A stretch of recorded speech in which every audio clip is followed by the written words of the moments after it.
Thank you everyone for joining us here today. I firstly wish you all a very happy International Software Testers Day. I wish that this Software Testers Day brings much more happiness in your lives and much more success in your careers as testers. I want to start with a question. What differentiates testers from others? Think about it for a moment. What separates or what differentiates testers from others? What differentiates testers from others is or I would say the way we think differentiates us testers from the rest. Because testers think differently, testers think critically. This is what makes us stand out from the rest. Software testing is not a simple comparison activity where you compare uh, output of a program with expected results. Software testing is an intellectual activity. Software testing requires exploration, and to explore, you need to think really well. To be a good tester, the primary thing to do is you need to think like one. Unfortunately, in our education or even in our software testing trainings, we are never taught how to think well or to do good decisions. Because at the end, software testing is critical thinking applied to software products. So hence I thought this talk would be relevant today. I know there are, uh, I would say, advancements in technology, whether it is AI, automation, or other tools, which is important. We need to embrace them, and that will take us forward. However, consciously or unconsciously, we do not invest in sharpening our thinking when that is the core of software testing. So I really like this quote from the book, Lessons Learned in Software Testing. It says, the difference between excellent testing and mediocre testing is how you think. I would put it on a t shirt. So if you ask me by the end of this talk, will I be a better thinker and eventually be a better tester? Well, I cannot guarantee that. However, by the end of this talk, you will learn a new thinking tool. I will also guide you to some ideas and resources that can help you in your journey to become a better thinker and ultimately a better tester. Before we start, a little bit about myself. My name is Prashant Hegde. I'm a passionate software testing leader from India. I have almost a decade of experience in the software testing space. I have published more than 50 articles for various software testing blogs. I currently head the testing unit at a company called MoEngage, which is a leading marketing automation and customer engagement platform. You can connect with me. I'll be happy to connect with each and every one of you. You can connect with me on LinkedIn, and you can find all my latest content on my website, prashanthegde.biz. Today, I want to tell you a story. This is a story of a man who saved the world. This is a story of a Russian military lieutenant colonel named Stanislav Petrov. Many of us don't even know, probably don't even know who this person is and what he did to save the world. So, this is an incident that happened in 1983. Let me give you some context of this time. So, after the end of World War II, though the real war ended, there was emergence of two superpowers. One was the United States, the other was the Soviet Union or Russia. So these two superpowers were competing for global dominance. These two superpowers, though they did not have real war, there was something called as Cold War. They had proxy wars, and they also competed for advancements in technology, space exploration, and also development of nuclear weapons. So by the end of 1960, both United States and the Soviet Union had so much nuclear weapons that they could not only just destroy each other if there was a war, but that would also lead to a World War III, probably ending the whole world. So the geopolitical tensions between these two superpowers was kind of increasing day by day. That's when this particular situation happened. So to kind of negate this nuclear power development from one another, both these superpowers, what they did is they developed something called as ballistic missile early warning systems. So both these powers developed these satellite based systems that could geographically look at from a satellite. Via satellite they would look at the rivals landscape and give an early warning if there was a missile launch.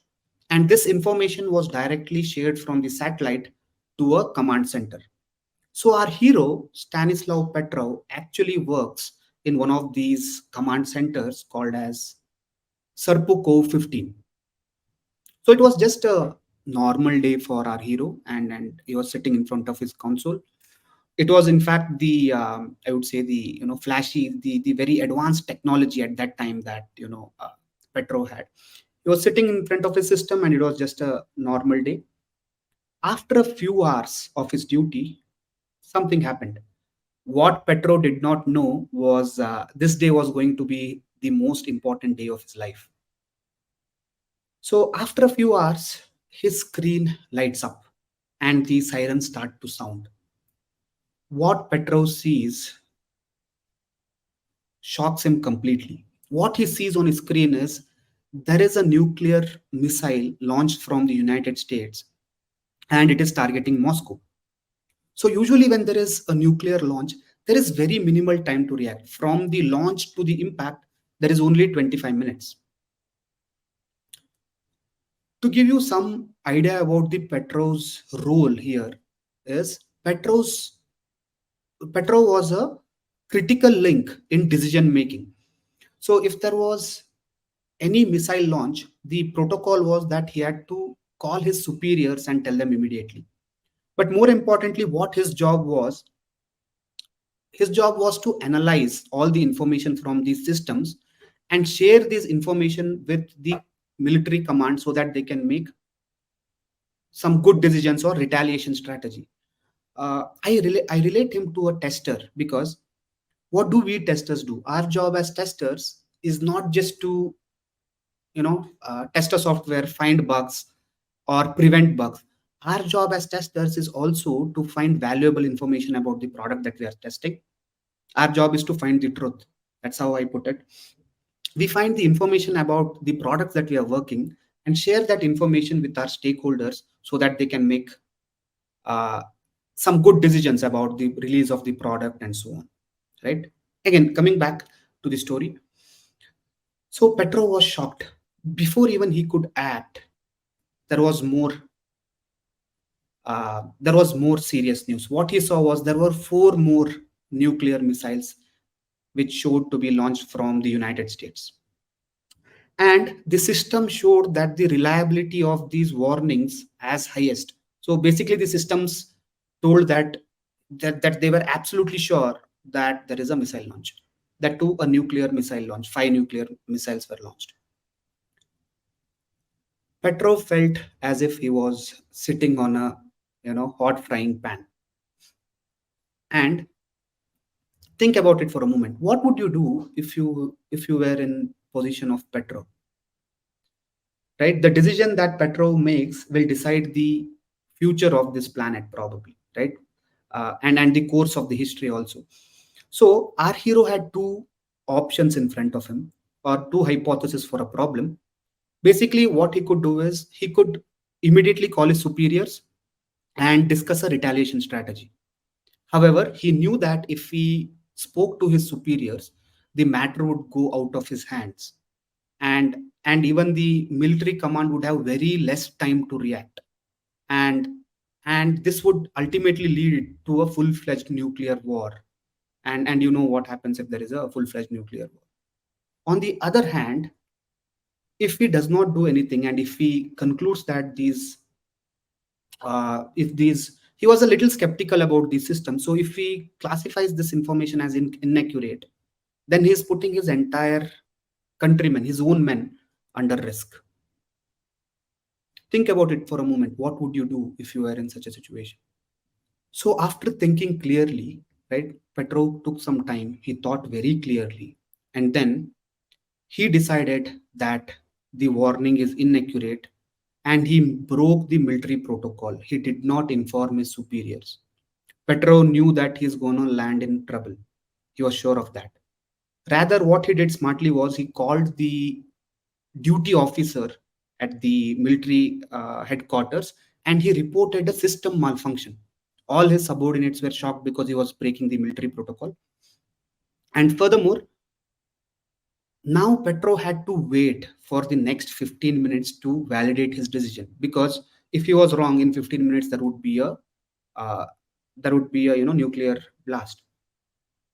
These probably were the most stressful 15 minutes of Petro's life. But fortunately, at the end of 15 minutes, he got some relief because there was no blast and his decision was right.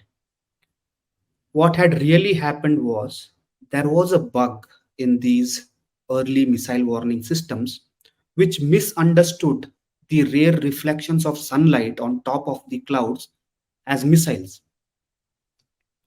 And think what the coders and scientists who developed this were embarrassed because of this incident, and they had to go ahead and fix this.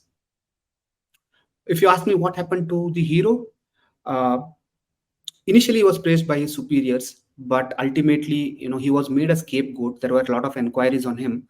He was pushed for early retirement. He was then reduced to growing potatoes for a living. This incident came out only in 1998, and at probably at the end of his life, he was recognized by UN and he was also awarded by the West. He became popular as the man who saved the world. But coming back to our discussion, critical thinking is the ability to think clearly and rationally. Critical thinking is the art of thinking about your own approach to thinking. So let us try to understand the approach of thinking of our hero and see what lessons can we learn from that. So to think differently, you need to think deliberately. How often do you think deliberately? How often do you think with intent, with purpose, with vigor? You may say I do it all the time, but that's not true, because we make thousands of decisions on a day-to-day basis. We make hundreds of choices, so you cannot be deliberate on each and every decision or choice that you make, right? So uh, our brain can only deal with a reasonable amount of complexity. Our world is really complex. We do not know how our bodies work, or even how our emotions work. So to think deliberately, we need to think by using patterns. There are some time tested and and some tools to critical thinking which is called as mental models. So to think deliberately, we need to use mental models. So you can ask me, what is this mental model? A mental model is simply a person's understanding of how something works. It's a mental shortcut to approach a problem. These are critical thinking tools which can help you to cut through complexity and understand the complex world around you. So think about your brain as a smartphone, okay? And then these mental models are like apps that you can install in your smartphone to solve a particular problem. By intentionally using mental models for critical decisions, you can become a good decision maker. So that's what mental models are. Petro's thinking can be attributed to a mental model called as Occam's razor. It is a philosophical razor which helps you to eliminate unlikely explanations for a problem. Let me explain. So, Occam's razor basically tells that entities should not be multiplied without necessity. In simpler terms, Occam's razor says the simplest explanation is often the correct one. I like the refined version of the Occam's razor, which says the explanation that makes fewer assumptions and is based on evidence is often the correct one. Remember, mental models are fallible. They can work, they may not. However, they are still very useful to make satisfactory decisions or to make rapid decision making when you have limited information and when you have limited time. Okay. So coming back to the story, okay, one more thing. So Occam's razor is a very powerful mental model. These are used by doctors to diagnose illness of patients. These are used by cops and detectives to deduce the likely suspects in a criminal case. This mental model was used by some of the great scientists like Isaac Newton, Albert Einstein, Stephen Hawking to develop scientific theories. So let us also learn a little bit about this powerful mental model. So our hero had two choices. One is he can classify that the warning is inaccurate, and he can discuss with his superiors to retaliate. The other was to classify this information as inaccurate and not inform his superiors. What Occam's razor says is when you are confronted with multiple competing hypotheses for the same problem, choose the one which is simpler. Number two, makes fewer assumptions. And three, should be based on some evidence or inference. So our hero was always skeptical about these systems. Our hero knew that these systems were developed in a haste. So the United States was the first to develop these early missile detection systems. So Russia had to kind of compete with them. They developed these systems in a hurry, just like we do these days, right? We start prioritizing speed over quality, which may end up with problems. So it was a similar case, right? To keep up with the competition, the systems were developed in a haste. And furthermore, Petro also felt that if the United States had to launch a nuclear war, right, they would not just launch five nuclear missiles, but rather they would go full out and not give any time to the Soviet to retaliate or to counterstrike, right? So to choose hypothesis two, our hero had to just make one assumption, that is, the warnings are inaccurate or the system is inaccurate. But to say that the United States has launched a nuclear attack, our hero had to do a lot of assumptions which could not be like validated, and there was no evidence as well. Let us try applying it to some of simple scenarios so that we kind of get a hang of Occam's razor. Let's assume that you see a bright light flash through your curtains. What do you think it is? You get two possibilities in your mind. One is it was a flash of lightning. Two, it was a UFO. You'd say obviously it was a flash of lightning. But how did you come to that conclusion? Because you know that to say it was a flash of lightning, you just have to make one assumption that there is a storm outside or it's gonna rain outside. One more example. Let's assume you have a bad headache and you search internet for the information about your symptoms.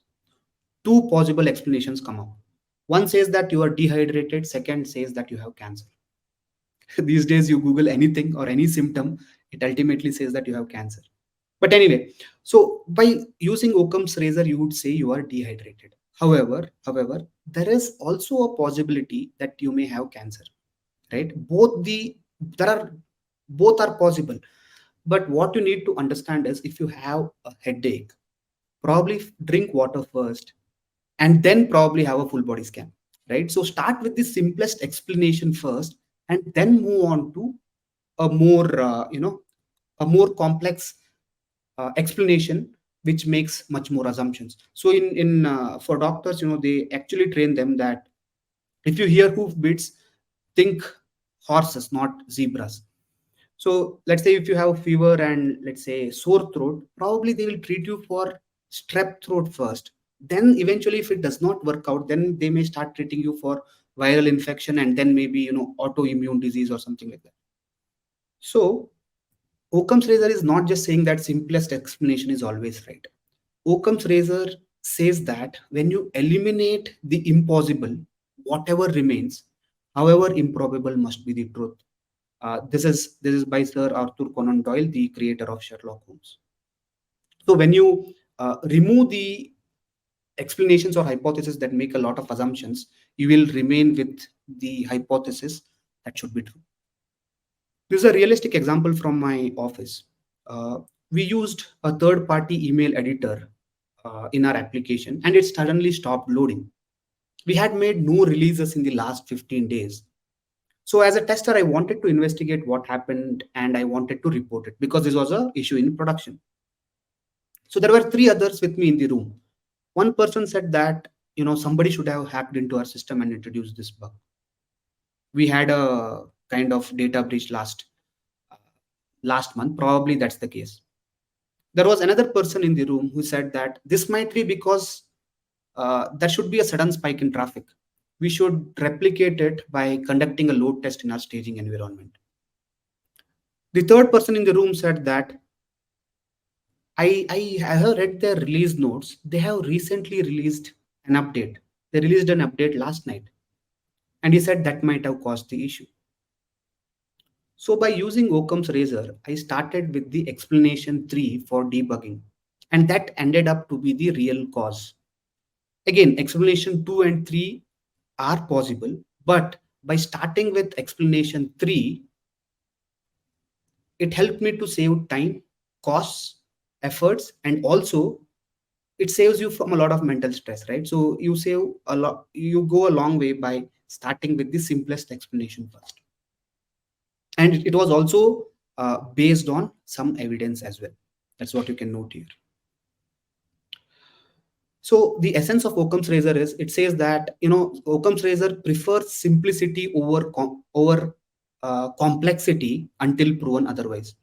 So whether it is your test cases, your test plans, or your choice of automation tools, so prefer simplicity over complexity because simplicity is the ultimate sophistication. So I have barely scratched the surface with mental models. Probably I have installed one application called Occam's Razor in your smartphone, but there are many more such mental models. There are hundreds of mental models.